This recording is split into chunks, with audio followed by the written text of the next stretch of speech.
Good morning students. आज हम chemistry की सेकंड बुक का लास्ट चैप्टर करेंगे, that is chemistry in everyday life.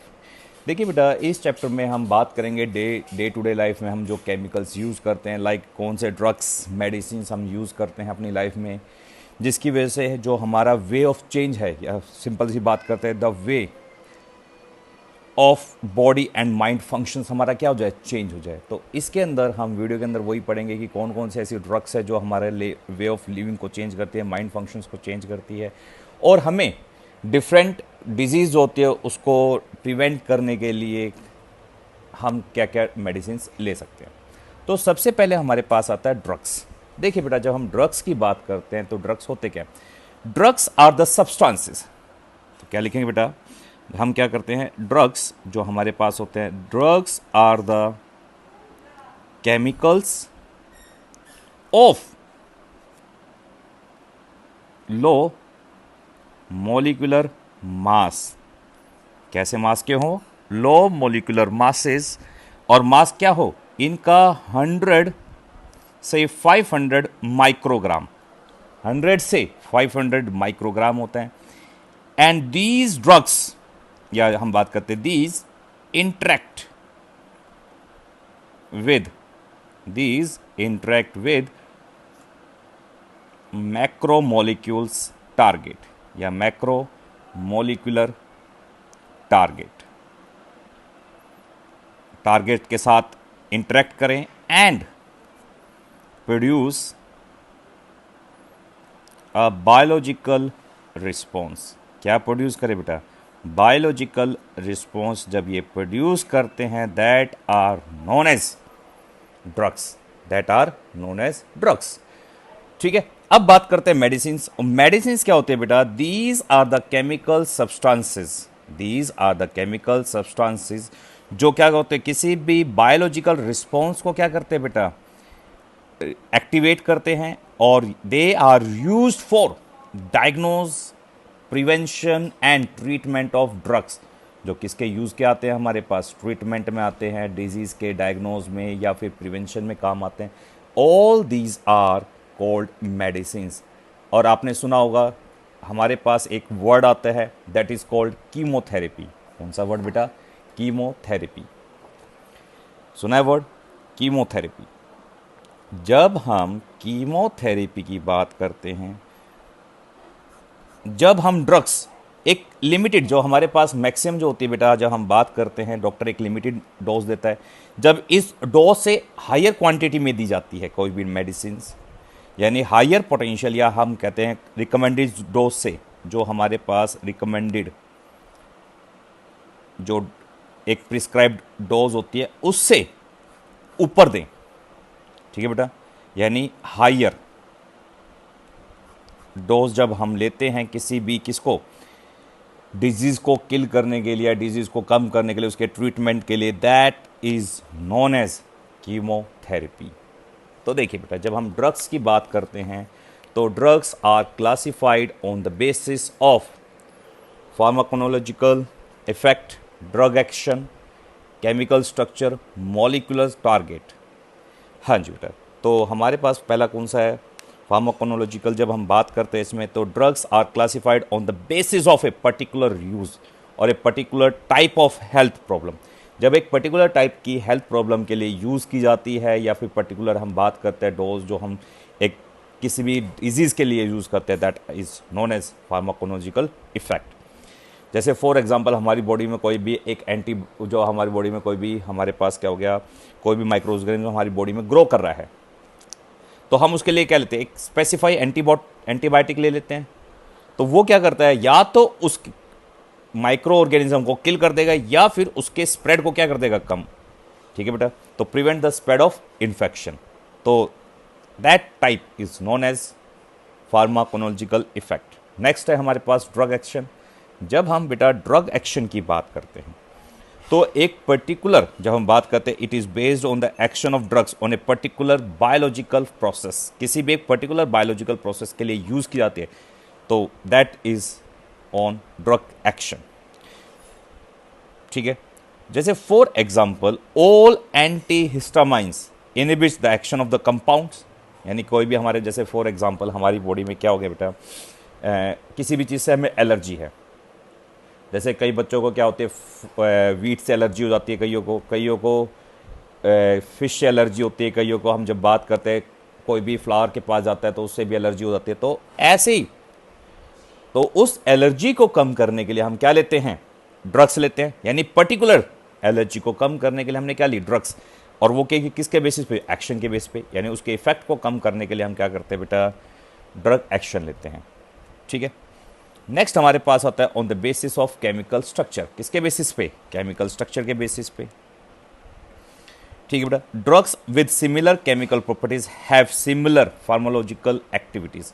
अब देखिए जैसे हमारे आज के टाइम पे जब हम बात करें कोरोना वायरस यानी कोविड-19 हमारे पास इंक्रीज होता जा रहा है, डे बाय डे स्प्रेड हो रहा है। तो उनकी हमारे पास अभी तक हमने एंटी बॉडीज़ हमने अभी, या एंटीबॉडी कह दो या फिर हम कह सकते हैं उसकी वैक्सीन अभी तक तैयार नहीं, बट उससे रिलेटेड हम यूज़ कर रहे केमिकल्स कौन सा, जैसे मलेरिया हो गया, या वो जो शार्क आई थी उसकी दवाई जब हम बात करते हैं तो उस टाइप के ड्रग्स हम यूज़ करते हैं, क्योंकि उनकी केमिकल जैसे हम बात करते हैं वो ड्रग्स क्या होती है, केमिकल प्रॉपर्टीज होती है। और इसका जो स्ट्रक्चर है कोविड-19 का इज जस्ट सिमिलर टू जो हमारे पास ये क्या कहते हैं, हम सिंपल कॉमन फ्लू वाली ड्रग्स लेते हैं तो उसके साथ क्या सिमिलर है। तो इसलिए हम क्या कर सकते हैं बेटा, उनके सिमिलर स्ट्रक्चर होने की वजह से या फिर थोड़ा सा उसको एक्टिविटी को क्या कर देता है, रिड्यूस कर देता है, तो इसीलिए हम वो भी क्या करते हैं, यूज़ कर सकते हैं। नेक्स्ट है बेटा मॉलिक्यूलर टारगेट।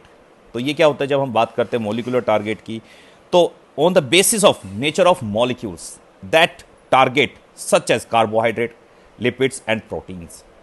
ठीक है बेटा। जैसे फॉर एग्जांपल अब मैं थोड़ा सा हेल्दी है, जैसे हम हेल्दी है या फिर हम वास्तव में मोटे हैं, तो उसको हम रिड्यूस करने के लिए क्या लेते हैं, फैट बर्नर। तो उस लिपिड्स को या फैट को रिड्यूस करने के लिए हमने क्या लिया, मॉलिक्यूलर टारगेट लिए ड्रग्स। ठीक है। अब किसी की बॉडी के अंदर क्या होता है, कार्बोहाइड्रेट बहुत ज़्यादा होते हैं, उस कार्बोहाइड्रेट को रिड्यूस करने के लिए हम क्या लेते हैं, कॉफ़ी। कोई बंदा कॉफ़ी पीता है, कोई बंदा ग्रीन टी पीता है, तो हम क्या करते हैं, मॉलिक्यूलर टारगेट कर रहे हैं उसको। ठीक है बेटा, दैट्स आर। नेक्स्ट होता है बेटा हमारे पास जब हम बात करते हैं ड्रग्स टारगेट इंटरेक्शन।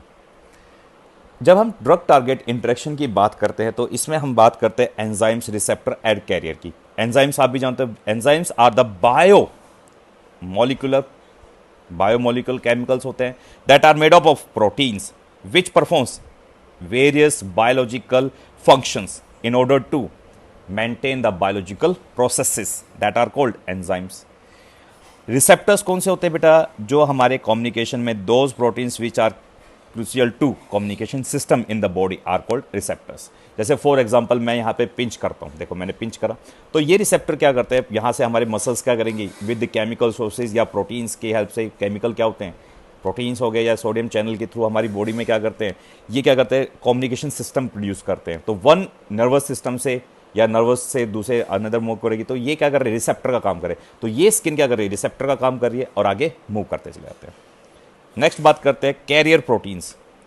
आप भी जानते हैं बेटा, proteins, those proteins which are carry polar molecules across the membrane are called carrier proteins. ठीक है बेटा, ये सिंपल है। नेक्स्ट हमारे पास आता है एंजाइम एज ड्रग टारगेट।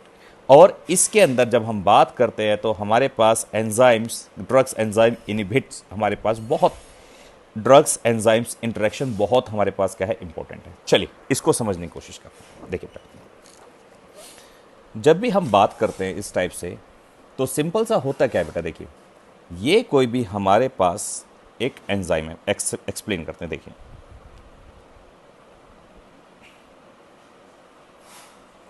ये हमारे पास क्या है, एंजाइम। ठीक है।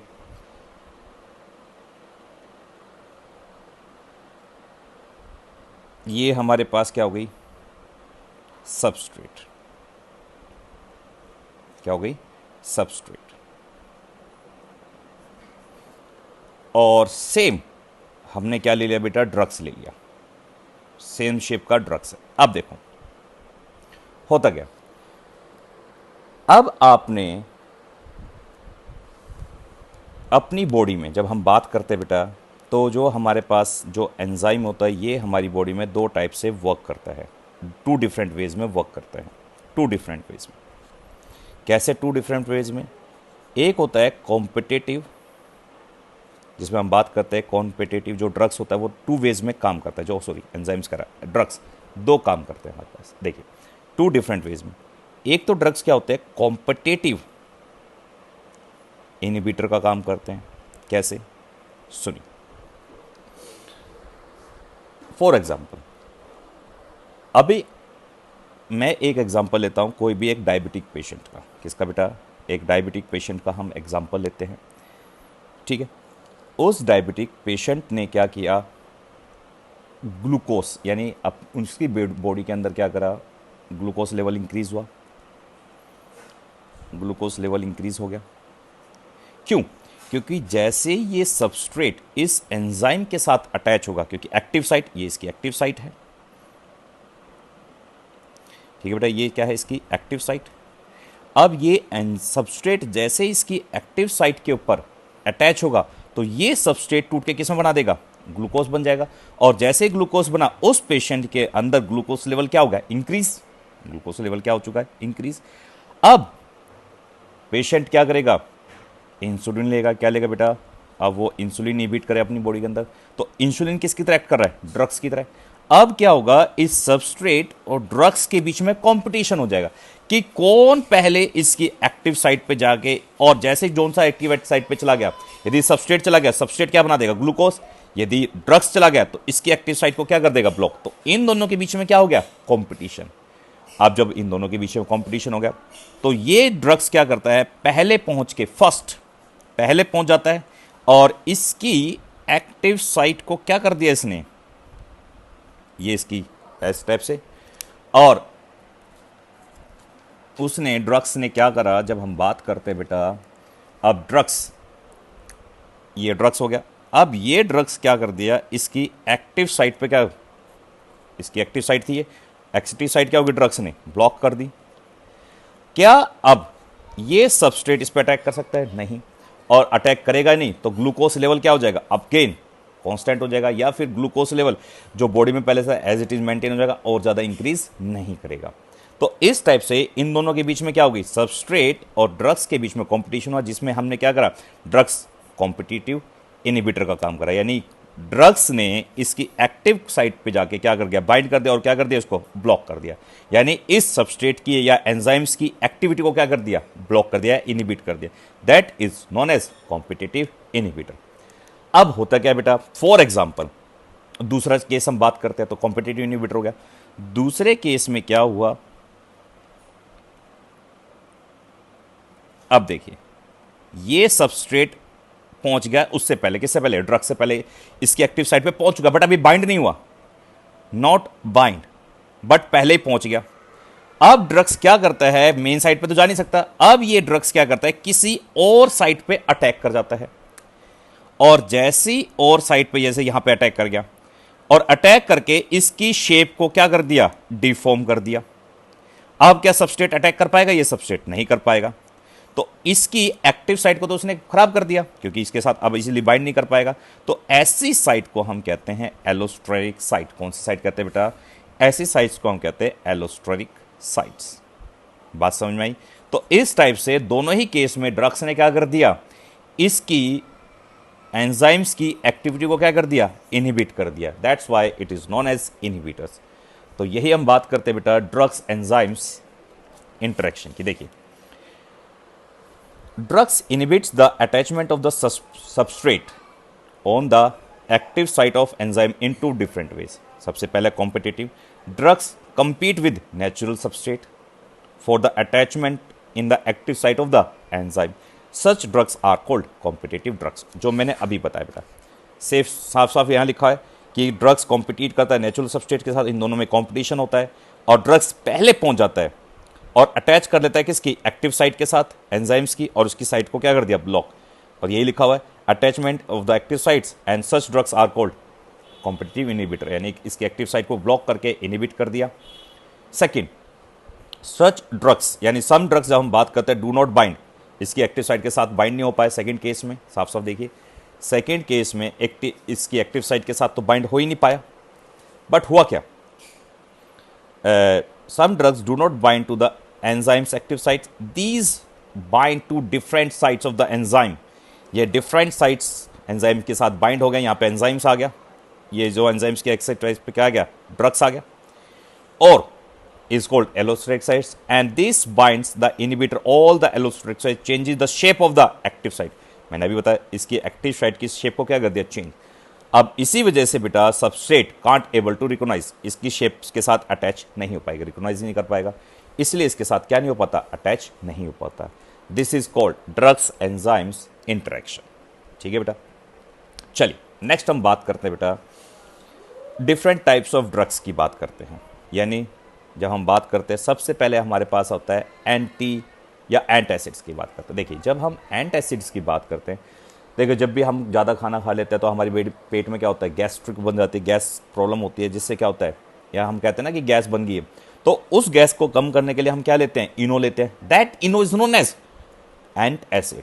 और बेटा देखिए पेपर में जब भी आता है सीबीएसई पेपर में, तो ये आप इनो यानी केमिकल नेम लिखोगे, कंपनी का नाम नहीं लिखोगे।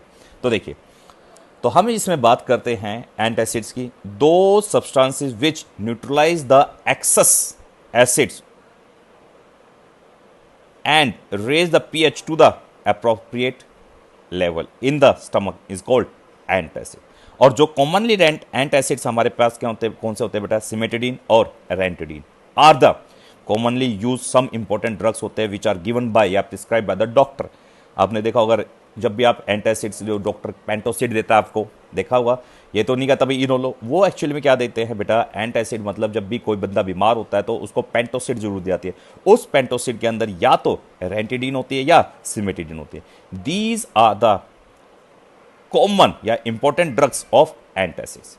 और जो कॉमनली हम यूज करते हैं घर में, कौन सा यूज करते हैं, जैसे इनो हम जब बात करते हैं तो उसमें क्या होता है, मैग्नीशियम एल्यूमिनियम हाइड्रोक्साइड।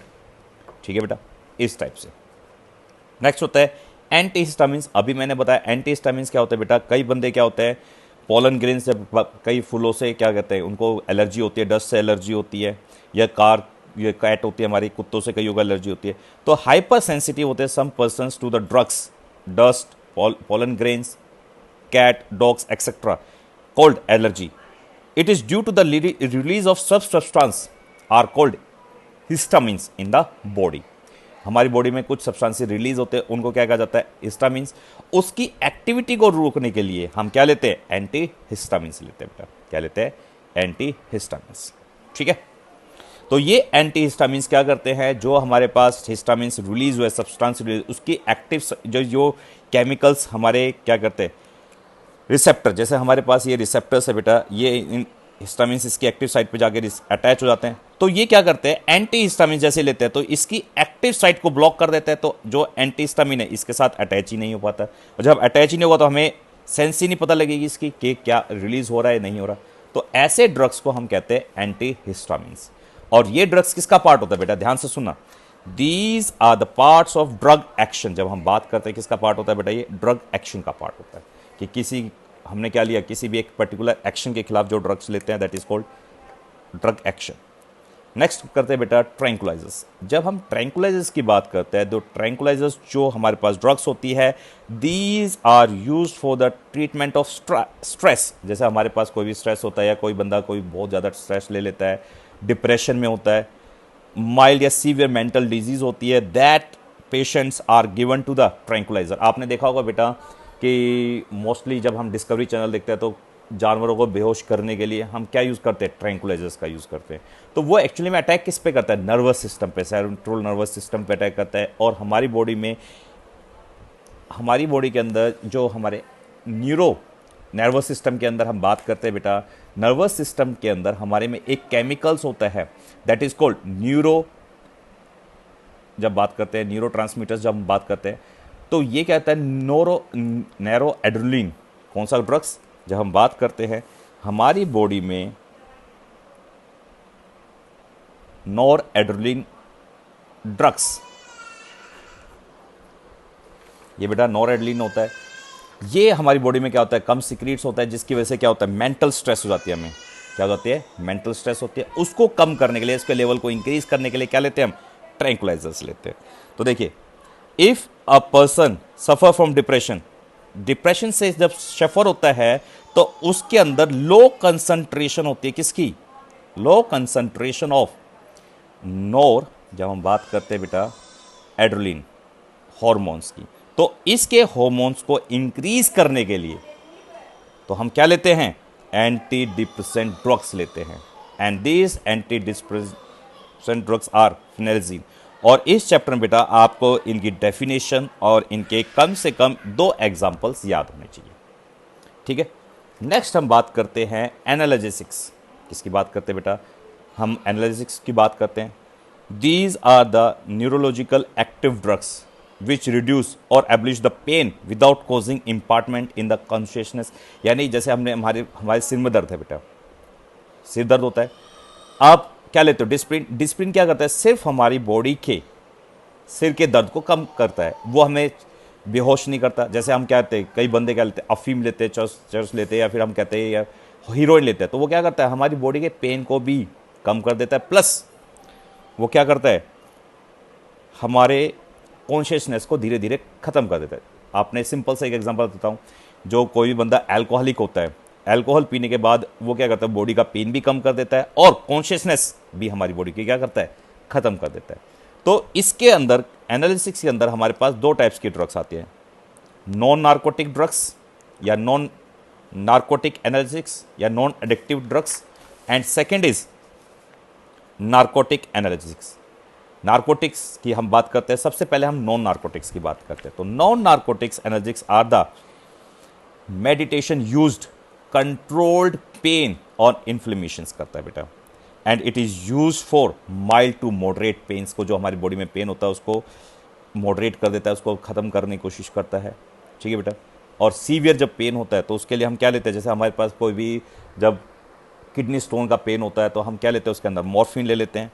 तो वो मॉर्फिन किसके अंदर आती है, सेम नॉन नार्कोटिक ड्रग्स के अंदर। अब बात करते हैं हमारे पास नार्कोटिक ड्रग्स की। नार्कोटिक ड्रग्स की जब हम बात करते हैं तो ये क्या करता है बेटा, जैसे हीरोइन होगी, चुरस हो गया, गांजा हो गया, ये सारी की सारी किस्में आती है हमारे पास। मॉर्फिन हम जब बात करते हैं, ठीक है बेटा, ये सारी की सारी हमारी किसके अंदर आती है, तो ये सारे के सारे किस्में यूज़ करते हैं, मेडिकल डोज के अंदर हमारा यूज़ होता है। और रिलीफ पेन, जैसे रिलीफ पेन होता है उसके अंदर भी यूज़ कर सकते हैं। और मोस्टली नार्कोटिक ड्रग्स का जब हम यूज़ करते हैं बेटा, तो narcotic drugs are use when, जब किसी भी पेशेंट का ऑपरेशन होता है या कार्डियक अटैक आता है, तो उसके पेन को रिलीफ करने के लिए, या फिर चाइल्ड बर्थ करती है कोई भी लेडी तो उसमें सीवियर पेन होता है, तो उस पेन को रिलीफ कराने के लिए मोस्टली क्या दिया जाता है, मॉर्फिन देते हैं। क्या करते हैं बेटा, मॉर्फिन। तो ये क्या करता है, हमारी कॉन्शियसनेस को भी कम कर देता है, साथ साथ देखना, ध्यान सुना, साथ साथ क्या करता है, पूरी तरह से पेन को क्या कर देता है, रिड्यूस करा देता है। यदि एक्सेस ओवरडोज लेते हैं तो ये क्या कर सकता है, डेथ भी कर सकता है हमारी, और कोमा में भी जा सकता है कोई पर्सन।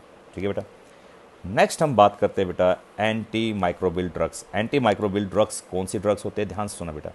जब हम एंटी माइक्रोबियल ड्रग्स की बात करते हैं तो drugs which are use to cure disease caused by micro organisms या माइक्रोब्स के द्वारा की जाती है, such as bacteria, virus, fungi are called microbials drugs, जिसमें सबसे पहले आती है antibiotics. Antibiotics are the chemicals which are used to kill और inhibit the growth of micro organisms. और ये क्या करता है, सिंपल उसके मेटाबॉलिक प्रोसेस पे क्या करता है, इफेक्ट करता है। और जो फर्स्ट एंटीबायोटिक डिस्कवर्ड हुई थी दैट इज कॉल्ड पेनिसिलिन। ठीक है बेटा, तो हमारे पास एंटीबायोटिक्स 3 टाइप्स की होती है, broad spectrum antibiotics, narrow spectrum antibiotics और लिमिटेड स्पेक्ट्रम एंटीबायोटिक्स।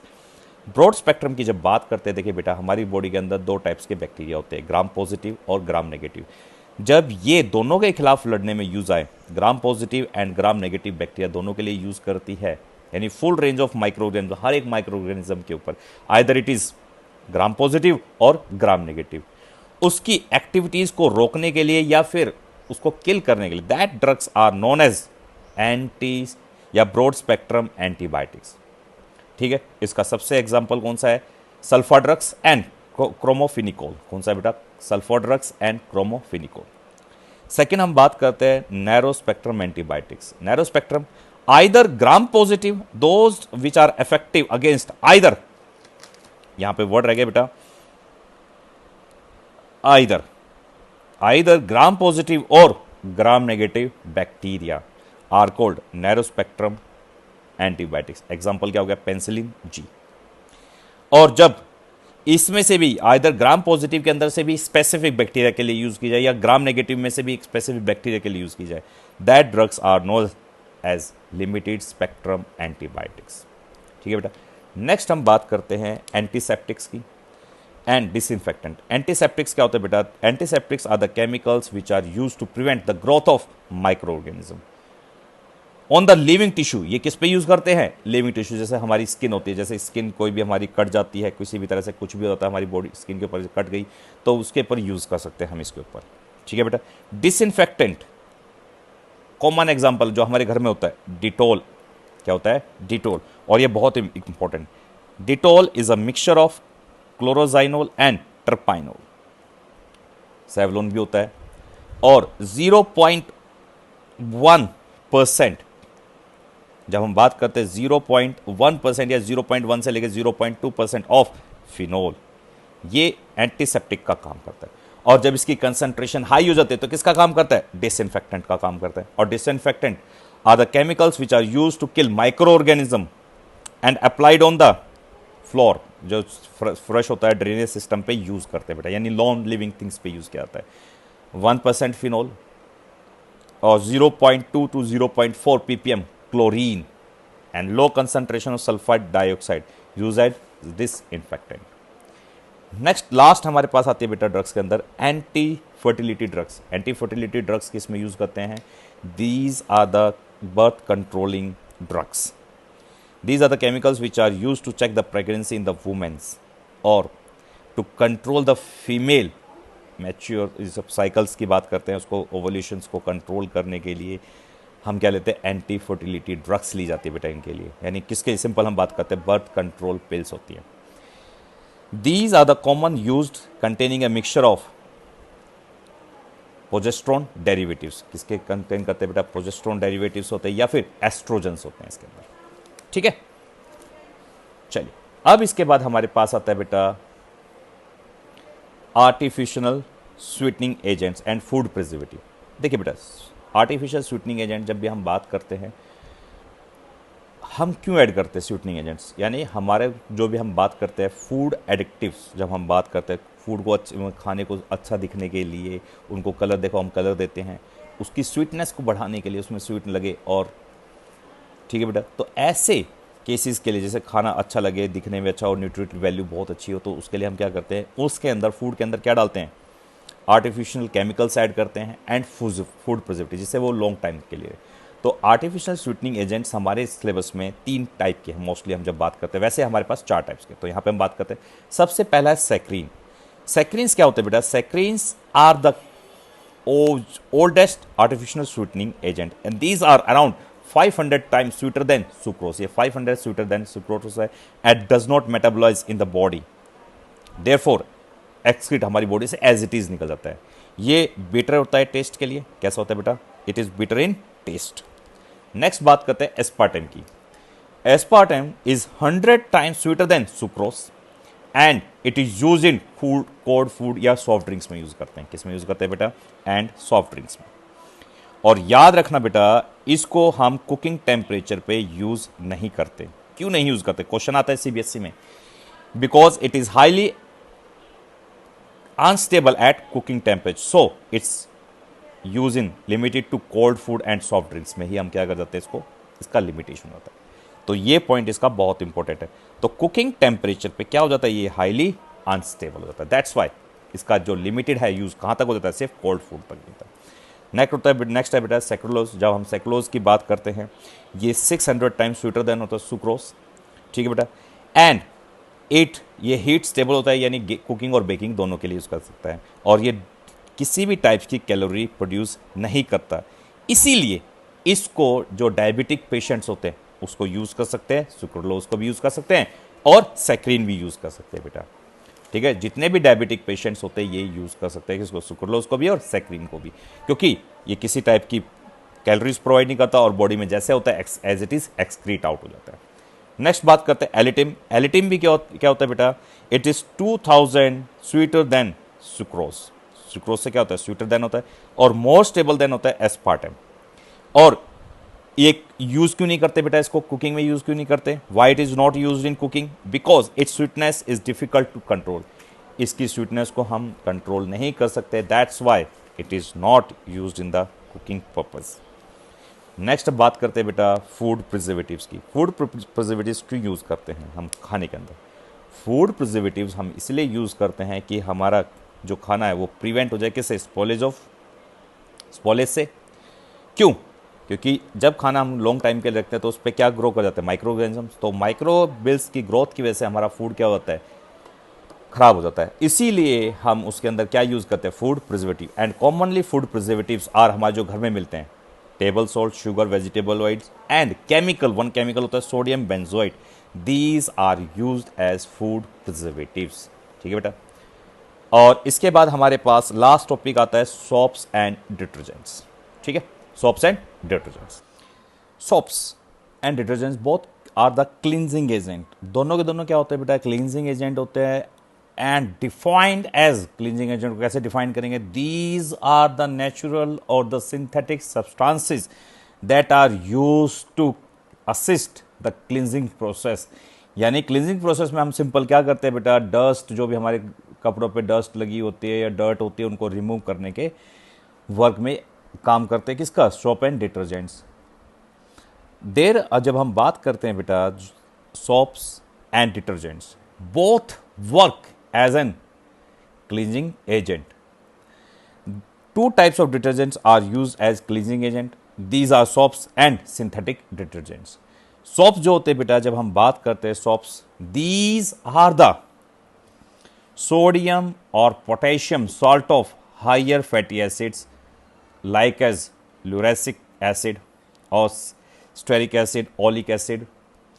ये सारे के सारे हमारे पास क्या होते हैं? सोप्स होते हैं बेटा। नेक्स्ट हम बात करते हैं सोप्स कैसे बनते हैं।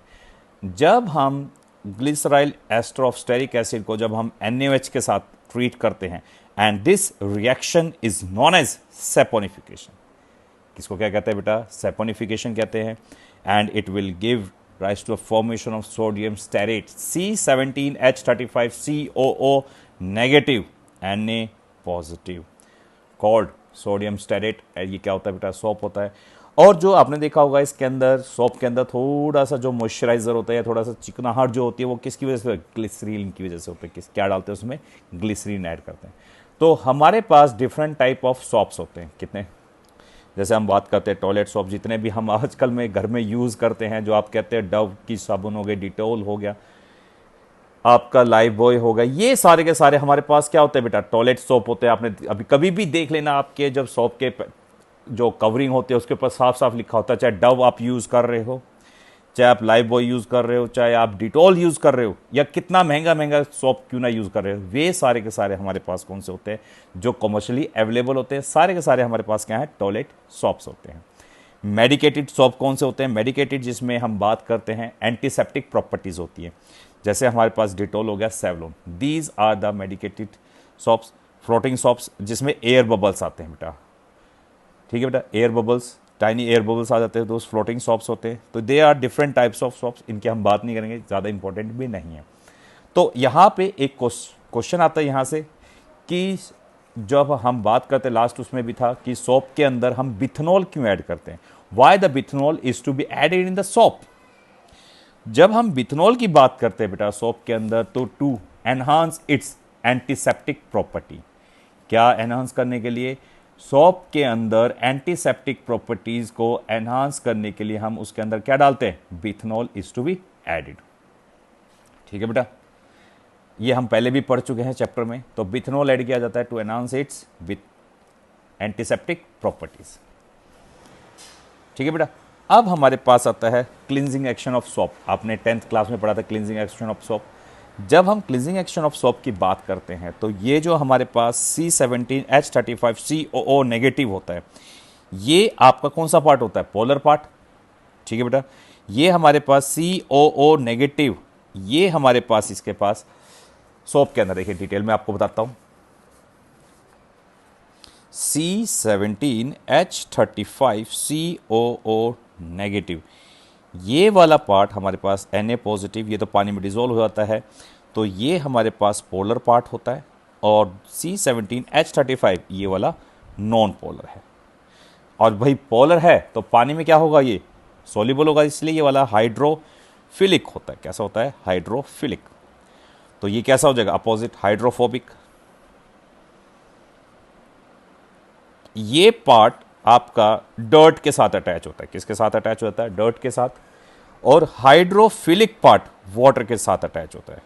और डर्ट के साथ हाइड्रोफोबिक पार्ट स्ट्रॉन्ग बॉन्ड बना लेता है और पानी से डर्ट को क्या कर लेता है, खींच लेता है बेटा। ठीक है, यानी कपड़े पे से जब हम बात करते हैं, कपड़ों पे से डर्ट को क्या करता है, खींच लेता है। और ये वाला पार्ट पानी के साथ बॉन्ड बनाता है। And by the action of missile formation, कौन सी फॉर्मेशन, मिजल फॉर्मेशन की वजह से हमारा क्या हो जाता है, क्लींजिंग एक्शन ऑफ सोप की प्रिपरेशन पूरी होती है बेटा। ठीक है, नेक्स्ट हम बात करते हैं कि सोप हार्ड वाटर में काम नहीं करता, क्यों, due to the formation of scum. किसकी फॉर्मेशन की वजह से बेटा, due to formation of scum. Scum में एक्चुअली में क्या होता है कि आप भी जानते हो, hard water contain insoluble impurities of calcium and magnesium, जो इसके एक्टिव पार्ट को, जो पोलर पार्ट है, इसको क्या कर देता है, ब्लॉक कर देता है, जिसकी वजह से ये सोप के साथ रिएक्ट ही नहीं कर पाती, इसलिए क्लींजिंग एक्शन हो ही नहीं पाता बेटा। तो जैसे यहाँ पे ये आपका एक्टिव पार्ट था, यहाँ पे जैसे कैल्शियम ने इसके साथ अटैच हुआ तो ये पूरा का पूरा क्या हो गया, इनसोल्यूबल हो गया पानी में।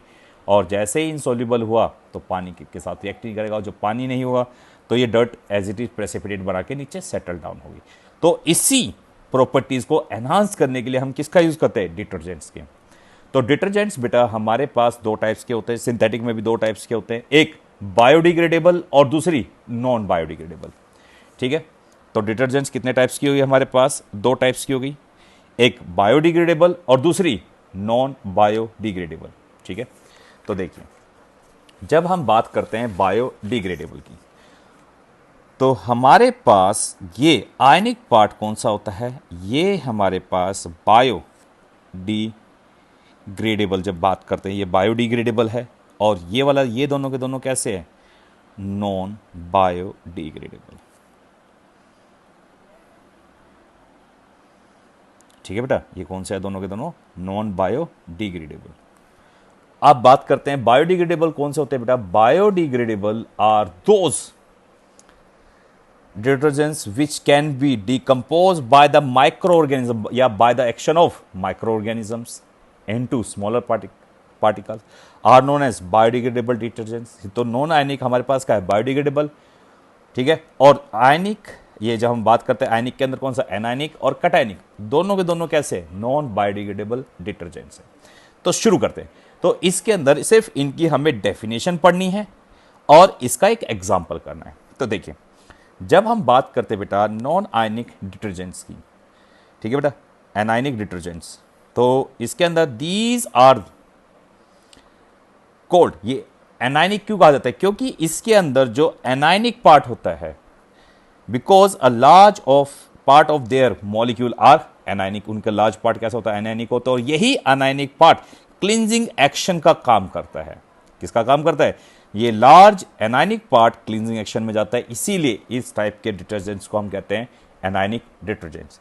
These are called because a large part of their molecules are anionic and it is anionic part of the molecule which involved in the cleansing action।